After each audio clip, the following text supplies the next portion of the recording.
नमस्कार, मैं हूं शम्स ताहिर खान और आप देख रहे हैं वारदात। ग्लोबल टेररिस्ट और मुंबई हमले का मास्टरमाइंड हाफिज सईद पाकिस्तान में कब जेल गया, कब जेल से बाहर आया, उसे कब सजा सुनाई गई, कब उसे बेगुनाह करार दिया गया, कुछ याद है आपको? दरअसल हाफिज सईद और पाकिस्तानी सरकार के बीच हमेशा फ्रेंडली मैच चलता रहा है और अब इसी मैच की एक और रिपोर्ट आई है। रिपोर्ट यह है कि हाफिज सईद को आतंकवादी गतिविधियां चलाने के इल्जाम में पाकिस्तान की एक अदालत ने 15 साल की सजा सुनाई है। इससे पहले हाफिज सईद को 21 साल की सजा सुनाई जा चुकी है, यानी 70 साल के हाफिज सईद को आने वाले 36 साल जेल में रहने होंगे। मगर क्या यह वाकई सच है या फिर महज एक दिखावा? इंशाअल्लाह कश्मीर की आजादी फैसला होगा कि इंडिया नहीं रहेगा।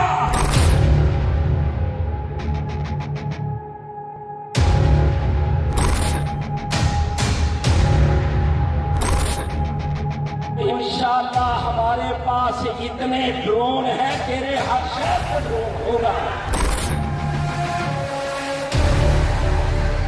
ये कश्मीर की आजादी कोई आम फैसला नहीं है, कोई मामूली चीज नहीं है। कश्मीर की आजादी का मतलब ये है कि इंडिया के टुकड़े होने हैं इंशाअल्लाह। 26/11 के गुनहगार को 36 साल की सजा।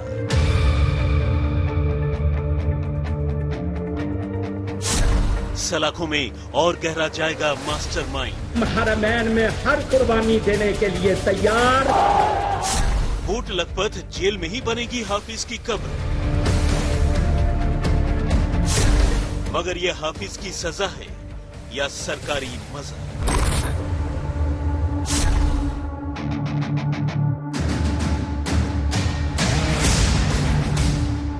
भले ही कागजों पर, लेकिन मुंबई आतंकी हमले के मास्टरमाइंड और जमातुत दावा के मुखिया हाफिज सईद को पाकिस्तान की एक अदालत ने एक बार फिर 15.5 साल की कैद की सजा सुनाई है। इसी के साथ हाफिज पर आतंकी गतिविधियों में शामिल होने का इल्जाम एक बार फिर साबित हुआ है। इससे पहले आतंकवाद के ही अलग अलग मामलों में उसे 21 साल की जेल की सजा दी जा चुकी है। ऐसे में अगर इस बार सुनाई गई सजा को 21 सालों में जोड़ दिया जाए तो 70 साल के हाफिज को कुल 36 साल जेल काटनी होगी, यानी अब उसकी पूरी की पूरी उम्र ही सलाखों के पीछे गुजरने वाली है। लेकिन ये तो रही कागजों की बात। पाकिस्तान और उसकी फितरत को जानने वाले लोगों की माने तो ये सब आतंकवाद के खिलाफ कार्रवाई के उसके दिखावे के सिवाय और कुछ भी नहीं।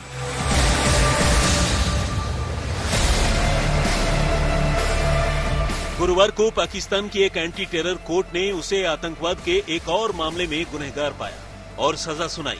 इस अदालत ने उस पर 2 लाख रुपए का जुर्माना भी लगाया। इस मामले में हाफिज के अलावा 4 और लोगों को भी सजा सुनाई गई है, जिनमें जमातुत दावा के नेता हाफिज अब्दुल सलाम, जफर इकबाल, जमात का प्रवक्ता याहिया मुजाहिद और मोहम्मद अशरफ शामिल है।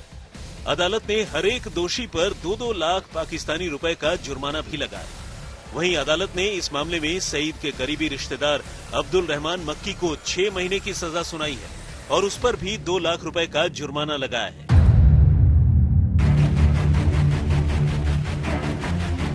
इस सजा के साथ ही कायदे से हाफिज सईद की कुल सजा 36 बरस की हो गई है। और अगर पाकिस्तान में सब कुछ कानून के मुताबिक हुआ तो ये तय मानिए कि 70 साल के हाफिज की अब जेल से बाहर लाश ही आएगी।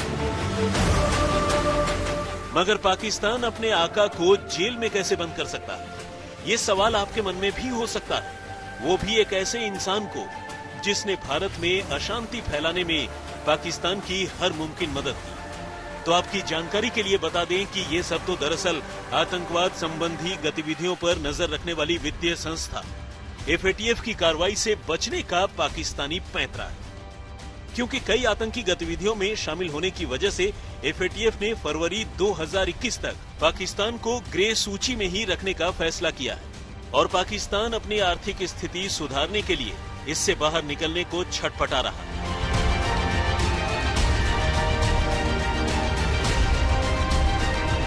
रही बात हाफिज की, तो वो इससे पहले से ही 21 साल की जेल की सजा मजे से काट रहा है। मजा इसलिए क्योंकि इस अंतर्राष्ट्रीय आतंकी को पाकिस्तान के कोट लखपत जेल में VIP प्रोटोकॉल दिया जा रहा है। आपकी जानकारी के लिए बता दें कि हाफिज सईद को हम अंतर्राष्ट्रीय आतंकी कह रहे हैं क्योंकि सईद को संयुक्त राष्ट्र ने मोस्ट वांटेड टेररिस्ट की लिस्ट में शामिल कर रखा है।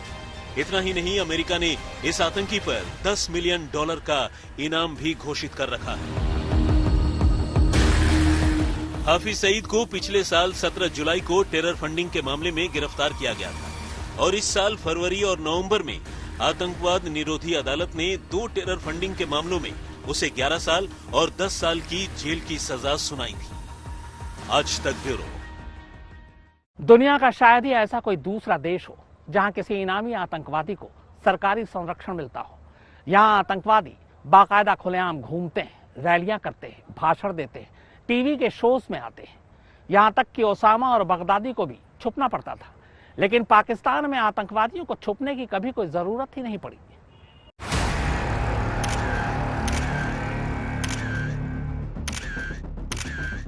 एक बहुत बड़ी जंग का पेशखैमा है। ये मेरी बात आप गौर से सुन ले।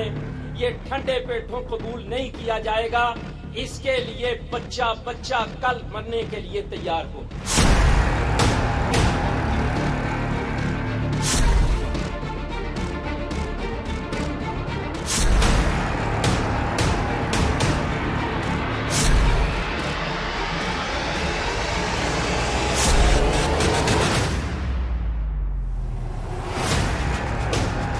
हिंदुस्तान की मुखालफत करके उसके खिलाफ नफरत फैलाकर हाफिज सईद पाकिस्तान में हीरो बन बैठा है। न तो वहां की सियासत में और न ही वहां के सिस्टम में इतना दम है कि वो हाफिज सईद के गुनाहों का हिसाब कर सके। लिहाजा आतंक का यह आका अब पाकिस्तान का शहंशाह बनने का ख्वाब पाले। लिहाजा आतंक का यह आका सलाखों के पीछे होकर भी पूरे मजे लूट रहा है। हाफिज पाकिस्तान को कितना प्यारा है, इसका अंदाजा इसी से लगाइए कि जब जब पाकिस्तान पर हाफिज सईद के खिलाफ कार्रवाई का दबाव बना, उसने एक्शन के नाम पर ड्रामा ही किया। कश्मीरियों की बात उन्होंने नहीं सुनी। कश्मीरी मजलूमों की पुकार पर उन्होंने कान नहीं धरे। लेकिन जब कश्मीरियों ने, जिनके हाथों में पत्थर थे, उन्होंने इंतकाम लेने के लिए उड़ी पे अपने इंतकाम की सिर्फ एक झलक दिखाई उन कश्मीरियों ने, सबको दर्द शुरू हो गया। अमेरिका परेशान हो गया, मगरिब सारा परेशान हो गया और कहने लगे नहीं, बातचीत से मसला हल करो। हाफिज सईद के गुनाहों और करतूतों की फेहरिस्त काफी लंबी है। हाफिज ने 1985 में जमातुद दावा वल इरशाद की स्थापना की और लश्कर तैयबा उसकी शाखा बनी, जिसका संस्थापक खुद हाफिज सईद था। 1990 के बाद जब सोवियत सैनिक अफगानिस्तान से निकल गए तो हाफिज सईद ने अपने मिशन को कश्मीर की तरफ मोड़ दिया। कश्मीर में आतंकी कार्रवाइयां करने वाला सबसे बड़ा पाकिस्तानी संगठन लश्कर तैयबा है। लश्कर और आईएसआई के रिश्तों का सुराग यूं तो कई बार मिल चुके हैं, लेकिन 9/11 के वर्ल्ड ट्रेड सेंटर पर हुए हमलों के बाद लश्कर तैयबा पर दुनिया की नजरें आ टिकी और अमेरिका ने लश्कर को विदेशी आतंकी संगठन घोषित कर दिया। 2002 में पाकिस्तानी सरकार ने भी लश्कर पर प्रतिबंध लगा दिया, जिसके बाद हाफिज सईद ने लश्कर तैयबा का नाम बदलकर जमातुद दावा रखा। हालांकि हाफिज सईद इस बात से इनकार करता है कि जमातुद दावा का लश्कर से कोई संबंध है। जमातुद दावा एक चरमपंथी इस्लामिक संगठन है जिसका मकसद भारत के कुछ हिस्सों और पाकिस्तान में इस्लामी शासन स्थापित करना है। मुंबई आतंकी हमलों में उसकी भूमिका को लेकर भारत ने सईद के खिलाफ इंटरपोल रेड कॉर्नर नोटिस जारी कर रखा है। वहीं अमेरिका ने उसे विशेष निगरानी सूची में रखा है। पाकिस्तान में भी जमातुद दावा पर प्रतिबंध है, लेकिन ये सिर्फ पाकिस्तान का नाटक नजर आता है। जमातुद दावा जिहाद के नाम पर पैसा जुटाता है, वहीं हाफिज सईद खुलेआम जिहाद के लिए लोगों को भड़काता नजर आता है। अक्सर उसके वीडियो इंटरनेट पर अपलोड होते हैं जिसमें वो भारत और कश्मीर को लेकर आग उगलता दिखाई देता है। इंशाअल्लाह कश्मीर की आजादी फैसला होगा कि इंडिया नहीं रहेगा। ये कश्मीर की आजादी कोई आम फैसला नहीं है, कोई मामूली चीज नहीं है। कश्मीर की आजादी का मतलब ये है कि इंडिया के टुकड़े होने हैं इंशाअल्लाह। भारत सरकार 2003, 2005 और 2008 में हुए आतंकी हमलों के लिए लश्कर-ए-तैयबा को जिम्मेदार मानती है। भारतीय संसद पर हमले की कड़ी भी इसी गुट से जुड़ती है। मुंबई हमलों के बाद सईद को अंतर्राष्ट्रीय दबाव को देखते हुए 6 महीने से भी कम समय तक नजरबंद रखा गया था।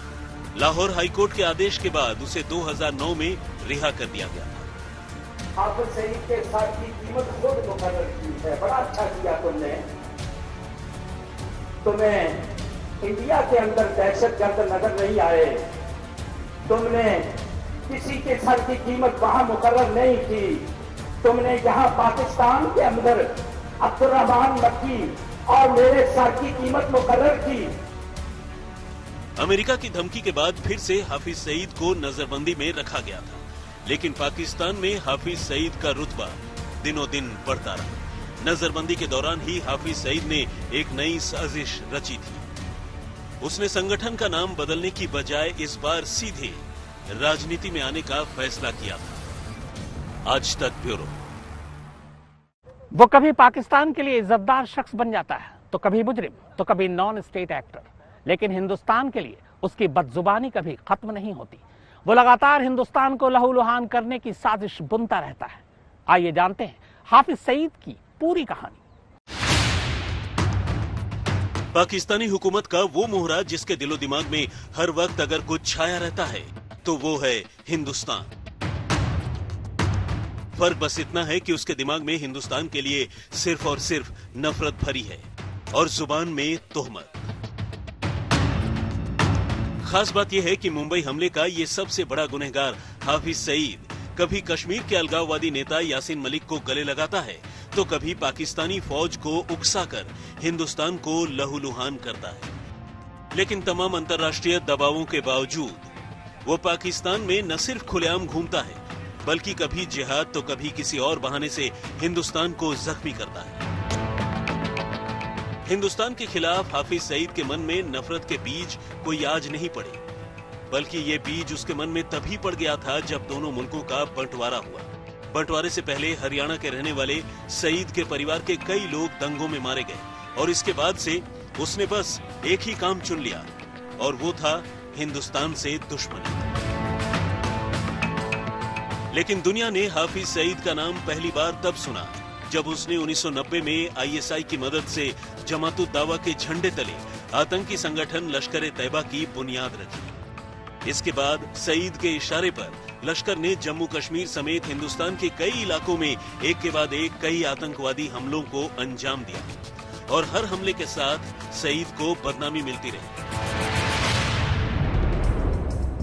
लेकिन 13 दिसंबर 2001 को संसद पर हुए हमले में मौलाना मसूद अजहर के साथ जब हाफिज सईद का नाम भी सामने आया तो उसे अपने मकसद में एक और कामयाबी मिली। इसके बाद 11 जुलाई 2006 को मुंबई के ट्रेन धमाके और 26/11 के मुंबई हमलों के पीछे भी हाफिज सईद के दिमाग की बात सामने आई। लेकिन हम उसके खिलाफ कार्रवाई की बातें करने के सिवाय कुछ और नहीं कर सके। हद तो ये रही कि तमाम सबूतों के बावजूद पाकिस्तानी कोर्ट ने हाफिज सईद को इस मामले में बाइज्जत बरी कर दिया। इसके बाद सईद का हौसला था कि बढ़ता ही गया। साजिश दर साजिश रचता उसने एलओसी पर हिंदुस्तानी जवानों का सिर कलम करवाया। उसने कई फौजियों की जान ले ली। लेकिन इतना होने के बावजूद फिलहाल ये कोई नहीं बता सकता कि हिंदुस्तान का मोस्ट वांटेड आतंकवादी आखिर कब तक हिंदुस्तान की जद में होगा और होगा भी या नहीं। नतीजा यह है कि हिंदुस्तान के खिलाफ न तो उसकी नफरत कम हुई और न ही उसने जहर उगलना छोड़ा, बल्कि इसके बाद भी उसने कई बार हमें लहूलुहान किया। आज तक ब्यूरो। तो वारदात में फिलहाल इतना ही, मगर आज तक पर खबरों का सिलसिला लगातार जारी है।